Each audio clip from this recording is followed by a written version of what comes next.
Hello students, तो आज हम लोग एक्टिव टू पैसिव पढ़ने जा रहे हैं। और फर्स्ट ऑफ ऑल आपको ये जानना है कि एक्टिव से पैसिव वही स्टूडेंट बना सकता है। 9th मेरी बात को हमने रिवाइज किया था कि आप वर्ब का सेकेंड एंड थर्ड फॉर्म याद कर लो, क्योंकि बिना उसका, क्योंकि आप हमेशा पैसिव वॉइस में वर्ब का कौन सा फॉर्म का प्रयोग होता है Anmol? Third form. Very good. अब देखिए वॉइस दो प्रकार के होते हैं। पहला एक्टिव वॉइस, दूसरा पैसिव वॉइस। अब देखिए इसको हमें यह समझना है कि एक्टिव से पैसिव में जब हम सेंटेंस को ट्रांसफॉर्म करते हैं तो इसका मुख्य रूप से दो ही नियम आपको याद रखना है। एक्टिव वॉइस के सब्जेक्ट को पैसिव वॉइस में ऑब्जेक्ट बना देते हैं और एक्टिव वॉइस के ऑब्जेक्ट को पैसिव में सब्जेक्ट बना, यानी बिल्कुल उल्टा हो जाता है। सब्जेक्ट को पैसिव में ऑब्जेक्ट बना देते हैं और एक्टिव के ऑब्जेक्ट को पैसिव में सब्जेक्ट बना देते हैं। उसके बाद जो हेल्पिंग वर्ब होता है, जिसमें इज, आर, एम, वाज, वर का प्रयोग करते हो, वो टेंस के ऊपर डिपेंड करता है। जिस तरह का टेंस होगा उस तरह का उसका हेल्पिंग वर्ब होता है। कॉमन चीज क्या है इसमें, जो कि वही होना ही होना है? तो पैसिव वॉइस में वर्ब के थर्ड फॉर्म का प्रयोग होगा, सिर्फ थर्ड फॉर्म का, और उसके जस्ट बाद प्रीपोजिशन बाई का प्रयोग होता है। जैसा कि देखिए आपको इसमें बताया गया है, पैसिव वॉइस में वर्ब के थर्ड फॉर्म का प्रयोग करते हैं और उसके बाद प्रीपोजिशन बाई का प्रयोग करते हैं। ओके, क्लीन कर दे इसको।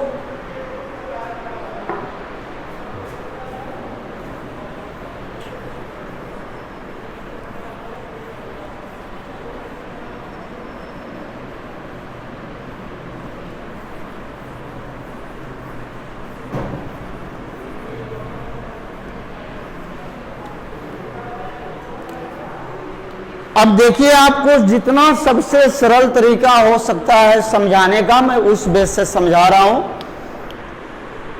टोटल टेंस कितने होते हैं? पहले 3 बताना है। 3 टेंस होते हैं: present tense, past tense, future tense. और आप ये भी जानते हैं कि हर टेंस का अपना 4 पार्ट्स होता है। तो जो तीनों टेंस का जो चौथा पार्ट्स होता है वो क्या होता है? Present perfect continuous, past perfect continuous और फ्यूचर परफेक्ट कंटीन्यूअस। तो ये 3 का पैसिव नहीं होता है।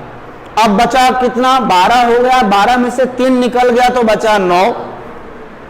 9 में एक फ्यूचर कंटीन्यूअस का, सिर्फ और सिर्फ फ्यूचर कंटीन्यूअस का भी पैसिव वॉइस नहीं होता है। तो हमें टोटल पढ़ना होगा 8 टेंसेस के बारे में। तो पहला टेंस हम हेडिंग्स में डालते हैं प्रेजेंट इंडेफिनिट।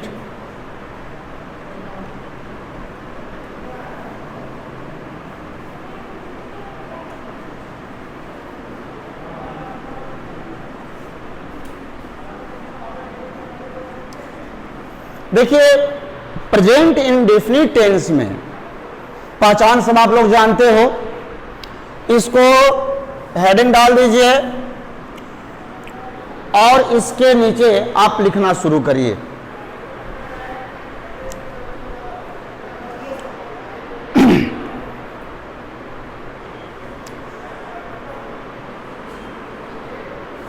रेडी? यदि active sentence,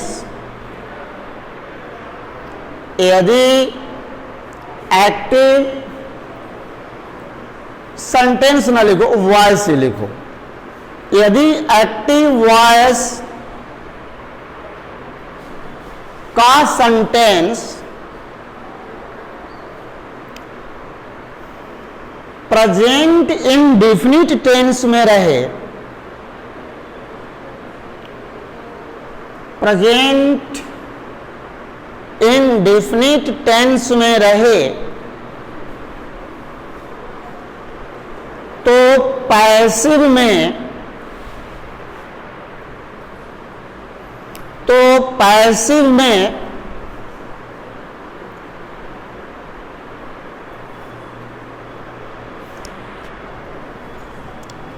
subject plus helping verb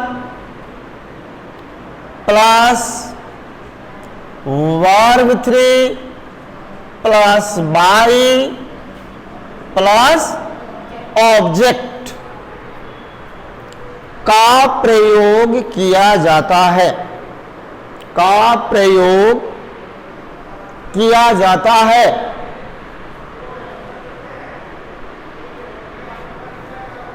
जैसे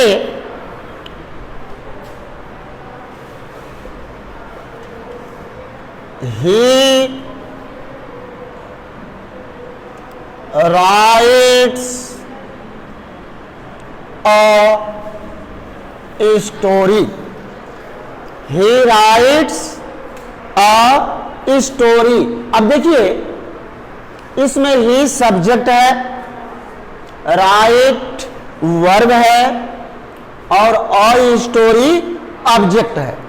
तो अभी आपने रूल में यही लिखा, इसमें ही सब्जेक्ट को क्या करेंगे, पैसिव बनाते समय ऑब्जेक्ट कर देंगे, और जो ऑब्जेक्ट है इसको सब्जेक्ट कर देंगे। तो देखिए अब यहां पैसिव में इसको मैं चेंज कर रहा हूं, इसमें ऑब्जेक्ट आपका सब्जेक्ट हो जाएगा, यानी अ स्टोरी। अब ये देखना हमें है कि पैसिव वॉइस का सब्जेक्ट सिंगुलर है या प्लूरल है। यदि सिंगुलर है तो प्रेजेंट इंडेफिनिट में हेल्पिंग वर्ब 3 तरह के लगते हैं, इज और एम। सिंगुलर में है, सिंगुलर ही तो है स्टोरी, तो इसके साथ इज होगा, आर होगा या एम होगा, इज होगा, तो आ स्टोरी इज। देखिए सब्जेक्ट हो गया स्टोरी, हेल्पिंग वर्ब क्या हो गया, इज।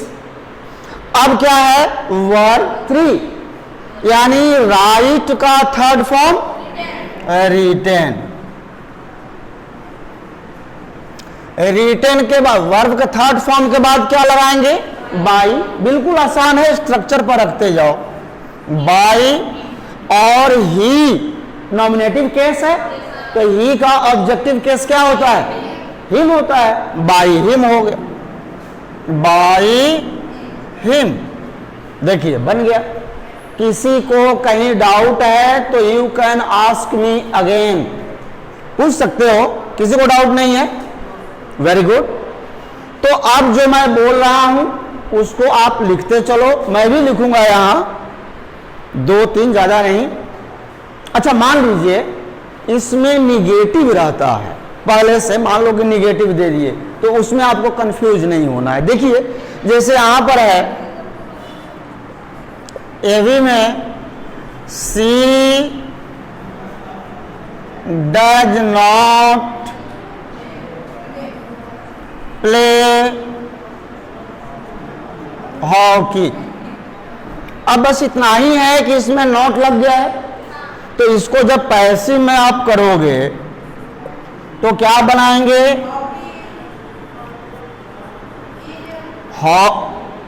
हॉकी सिंगुलर है तो हेल्पिंग वर्ब इज होगा। यदि यहां प्लूरल होता तो क्या होता, यदि यहां ये प्लूरल होता तो क्या लगाते, आर लगाते, hockey is.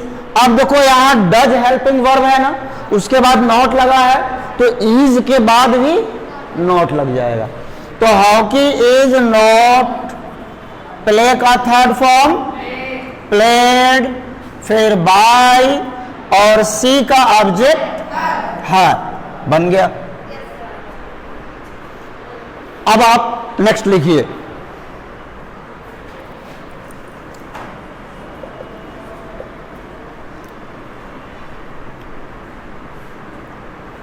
He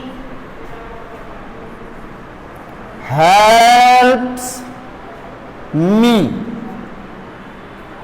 He helps me.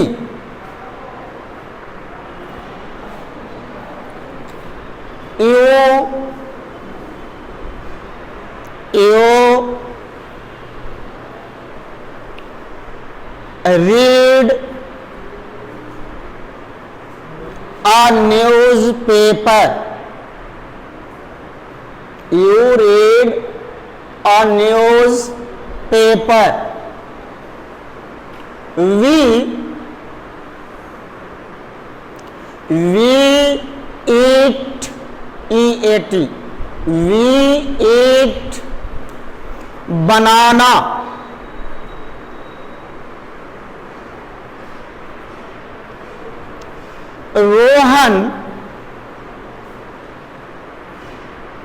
Rohan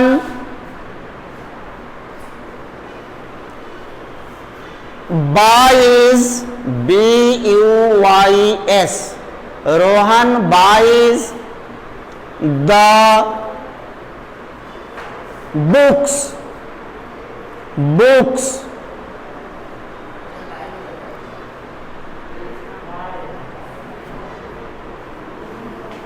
next एक और लिखिए,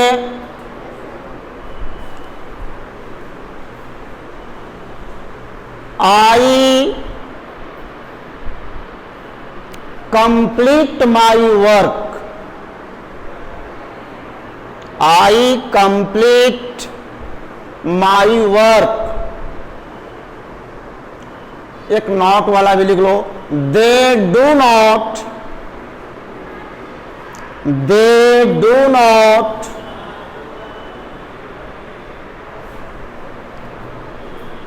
play cricket.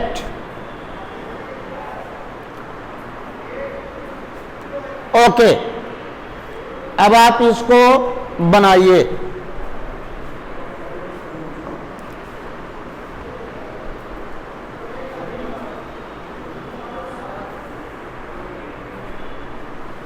Okay sir, to all look here. He helps me, इसमें ऑब्जेक्ट मी है, हो गया आई के साथ हेल्पिंग वर्ब एंड हेल्प का third form helped by him. Very good. Next, a newspaper is read by you. Next, we eat banana. Banana is eaten by us. Rohan buys the book. The books plural में है तो are हो जाएगा। The books are bought by Rohan. Next, I complete my work में object क्या है? My work, ये subject हो जाएगा। My work is completed by me. And last, they do not play cricket. इसमें cricket is not played by them. Clear है सबका? और सही बनाए थे। अब देखो यही सब चीज को समझना है और इसका इंट्रोगेटिव भी बहुत सरल होता है। जैसे अब ये समझ में आ गई तो इंट्रोगेटिव के लिए अलग से रूल नहीं होता है। आप यहां एक एग्जांपल देखिए,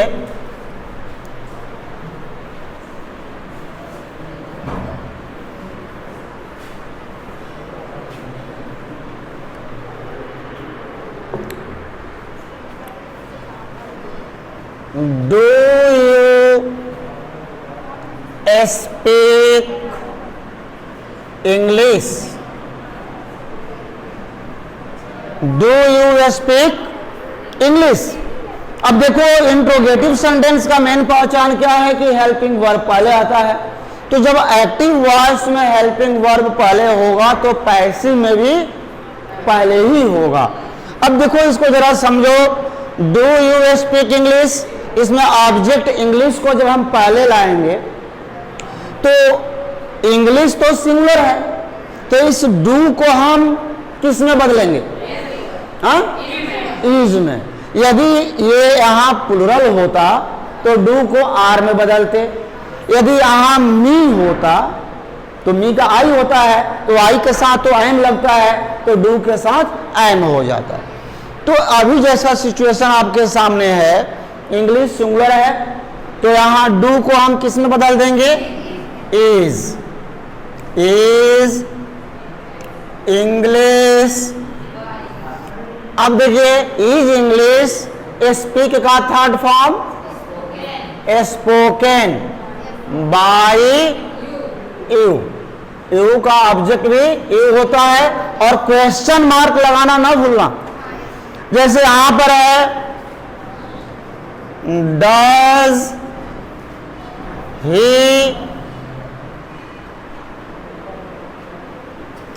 does he help me?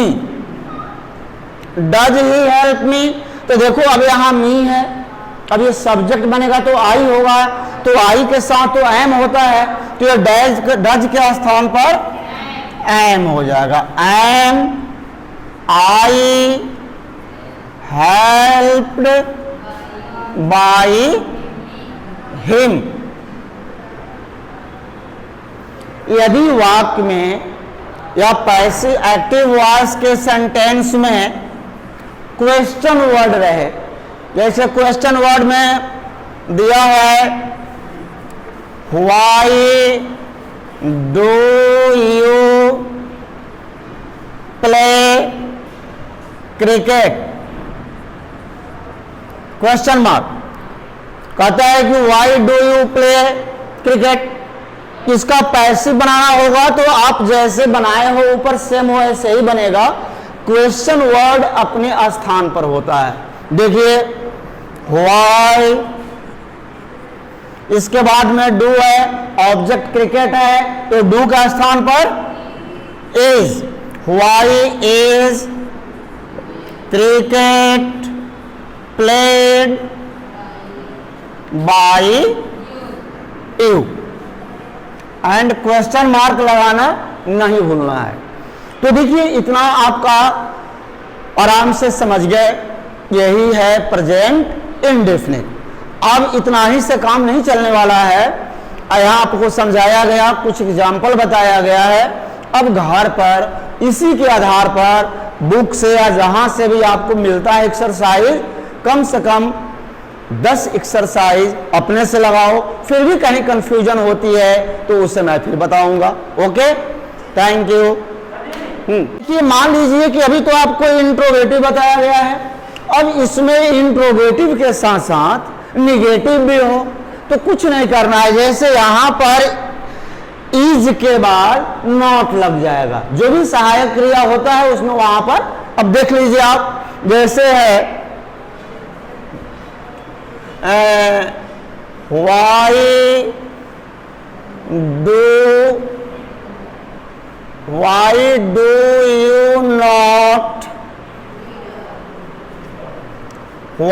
do you not speak